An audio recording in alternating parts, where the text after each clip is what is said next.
예, 여러분 안녕하세요. 최근 국민의힘 혁신위원장인 인요한 씨에 대한 이야기가 되게 화제가 되고 있죠.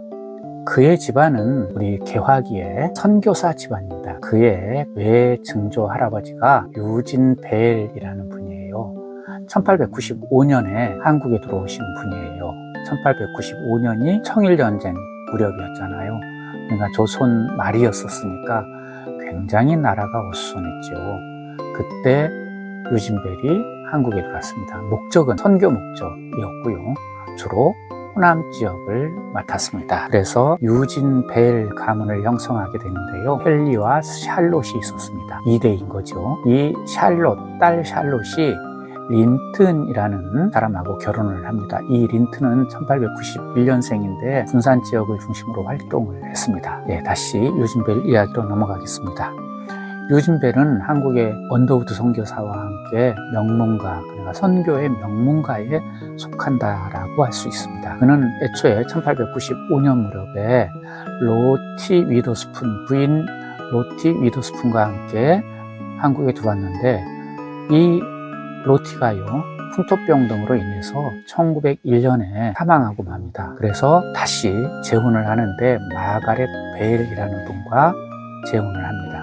그런데 이 마가렛 베일도 1919년 죽고 맙니다. 왜 죽냐면요, 3.1운동이 나고서 이 유진벨 등과 함께 다른 선교사 등과 함께 서울에서 구입한 선교용 차량을 가지고 순천 지역으로 내려가다가 그 오산시 병점 부근에서 철도 건너목을 건너다가 기차 사고로 인해서 마가렛 베일이 다른 선교사분들과 함께 죽고 맙니다. 2명이 거기서 자동차 안에서 즉사를 한 거죠. 유진벨도 심각한 부상을 입고 미국으로 돌아갔었습니다. 그리고 세 번째 부인이 줄리아 디저트이고요. 자, 어찌됐든 헨리와 샬롯은 첫 번째 부인인 로티 위더스푼의 아들과 딸이었습니다. 이 유진벨이요, 한국에 들어왔을 때 나이가 27살입니다. 그는 한국 이름으로 배유지라고 했고요. 그의 첫 번째 사역지는 나주 지역이었습니다. 그런데 나주가 우리가 알다시피 되게 보수적인 지역이잖아요. 왜냐하면 관아가 있는 지역이고 또 당시에 전라도 도청이나 다름없지 않습니까? 그러니까 아무래도 보수적인 양반들이 많이 사는 지역이었었겠죠. 그러다 보니까 결국 유생들이, 선교사들이 들어오는 거를 반대를 하는 거죠. 그러니까 선교 여건이 불리한 겁니다. 그래서 어디로 가느냐? 목포로 갑니다. 목포는 아무래도 개항지이다 보니까요, 훨씬 활동하기가 편했으리라라고 생각이 듭니다. 거기에서 열정적으로 교회 개척을 하지요. 또 교육 활동도 열심히 해서 그 목포에서 정명학교와 영흥학교 등을 유진벨이 설립을 합니다. 그렇지만 아쉽게도 앞서 말한 로티가 1901년에 풍토병으로 임신 7개월이었는데 복중의 아이와 함께 사망을 하고 맙니다. 이 로티의 무덤은 지금 양화진에 있습니다. 이 린튼이라는 인물은요, 21살이에요.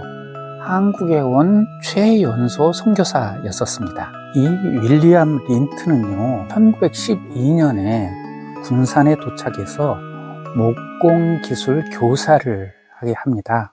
그런데 1922년에 유진벨 목사의 딸 샬롯과 결혼을 하는 거죠. 그 후 린튼은요, 전주 신흥학교 교장을 지내다가요, 그 무렵에 이제 신사참배 반대로 학교가 폐쇄가 됩니다. 그 바람에요, 그는 이제 교사를 계속, 즉 학교 운영을 계속 못하게 됐습니다. 그 이후에 대전으로 갑니다. 대전으로 가서 대전대학교, 지금의 즉 한남대학교를 세워서 학장을 지내고 교육 선교로 또 근대 교육가로 활동을 하게 되는 거죠. 이 린튼 목사에게는요, 4명의 아들을 두었습니다. 이 린튼 2세와 휴 트와이드, 그리고 한 친구는 나와 있지 않은데요, 이렇게 4 아들을 두었습니다. 트와이드 린튼도요, 1954년부터 순천과 광주에서 선교를 시작을 했고요. 이 한국에서 태어난 두 형제, 즉 휴와 트와이드는 한국에서 태어났습니다. 이 두 형제는 농촌에 30여 교회를 개척을 하고 부흥을 시킵니다. 가난한 목회자였었지만 이들은 열심히 아버지와 그리고 외할아버지의 뜻을 이어서 섬선교 중심으로 많이 했고요.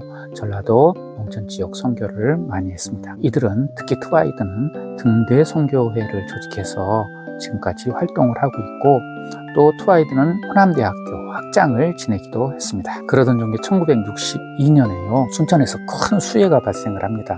그 수해로 많은 고아들이 발생을 하는데 그들을 돌봐주었고 또 당시에는 이제 결핵이 되게 창궐했잖아요. 그 결핵 퇴치 사업을 집중적으로 하게 되는 겁니다. 휴 역시 마찬가지로 동생과 함께 많은 일들을 하게 되는데 얼마나 조선 사람 같았던지 순천의 검정고무신이라고 불렸을 정도입니다. 이 휴는요 목사이기도 합니다. 척장신의 큰 사람인데 항상 허름한 옷에 검정 고무신만 신고 다녀가지고 거기에다가 전라도 사투리를 유창하게 구사하는 거예요. 그래서 마치 휴 목사가 설교를 하면 무슨 시골 할아버지가 전라도 사투리로 설교를 하는 것처럼 아주 구성졌다라고 하더군요. 그런데 이 휴 목사는요 1984년 전라남도 고흥에서 간척 사업을 하던 중에요 교통사고를 당하고 말아 병원으로 옮기던 중에 숨지고 맙니다. 그는 순천시 조례동 결핵 요양소가 있는데 그 앞에 묘지에 잠들어 있습니다. 그의 부인이 베티인데요. 그 베티는 남편이 죽고 난 다음에 선교 사업을 이어가죠. 자신의 유진벨 목사를 뜻을 이어받아서 이 가문의 뜻을 이어받아서 유진벨 재단을 아들과 함께 스티브와 함께 설립을 합니다. 이 유진벨 재단은 북한 어린이를 돕고 또 고아들을 돕는 또 세계 평화를 위한 그러한 재단인 거죠.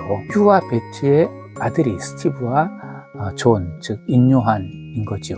이 가문 자체는 언더우드 가문과 함께 한국 기독교 근대사의 중심을 이루는 가문이라고 할 수가 있겠습니다. 따라서 유진벨과 그의 딸 샬롯, 그 다음에 사위 린튼으로 이어지는 요 밑에서부터는 린튼가라고 하는데 이 가문의 활동은 한국 기독교사이자 한국 근대 역사라고 해도 과언이 아닙니다. 특히 이제 휴라는 인물은 6.25 당시에 군인이 되어서 한국전에 참전을 하기도 합니다. 대단한 사람인 거죠.